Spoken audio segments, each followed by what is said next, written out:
আমি এখন এক চোখে সাংবাদিক হয়ে গেছি বিগত সরকার শাসনের কল্যাণে। আমি নিজে অ্যাকচুয়ালি বলতে চাই না নিজের কথা, তো বলতেই হবে, কারণ আমি তো আমার কথা না বলতে বুঝবে না যে আমি কে।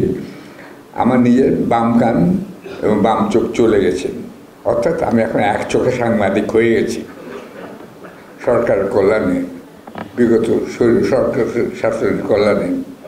আমাকে যখন সলিটারি কনফাইনমেন্টে রাখা হয়েছিল 1 মাস, তখন আমার ব্রেন স্ট্রোক হয়েছিল।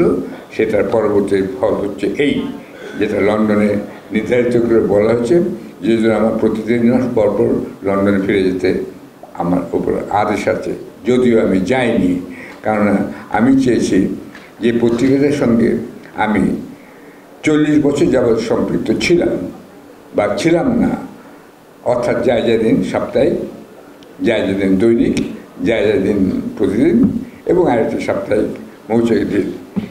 আমার দায়িত্ব সেটা বের করা যায় না। একটা কথা মনে রাখতে হবে যে আমি কিন্তু আমার জীবনে বলছি, কিছু মাইন্ড করবেন না আপনারা, শুনলে আমি কিন্তু খুশি হব, কারণ এখান থেকে সাংবাদিকদের অনেক কিছু শেখার আছে। আমি ক্লাস 10 থেকেই কিন্তু কাগজ বের করি, অর্থাৎ অনেকে বলে না বাই চান্স সম্পাদক, আমি কিন্তু বাই চান্স নয়।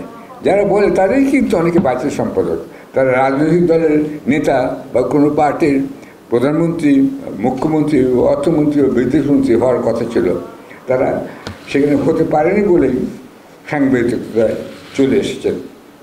আর এর জন্যই আছে কয়েকটি আমি সাজেশন দেব সম্মানিত অতিথি, যার সঙ্গে লন্ডনে আমার পরিচয় ছিল। আমি অত্যন্ত সুখী হয়েছি যখন জানলাম যে তার নাম এই সংস্কার কমিশনে দেয়া হয়েছে। আমি ভাবতেও পারিনি তাকে নির্বাচিত করা হবে। তার সঙ্গে আমার মাঝে মাঝে কথা হতো। তিনি পার্কে প্রায় স্বাস্থ্য অন্বেষণে যেতেন এবং সেখান থেকে ফোন করতেন, বা আমি তাকে বাইরে থেকে ফোন করতাম লন্ডনে।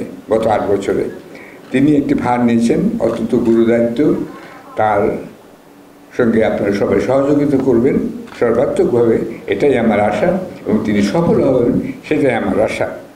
আচ্ছা, আমি এখানে বলতে চাই, এই যে গানটি আমরা গাইলাম, বললাম মুক্তির মন্দিরে, এটা মোহিনী রায়ের লেখা গান। আর ঠিক তেমনি আরেকটি গানের কথা আমি শেষের দিকে বলবো।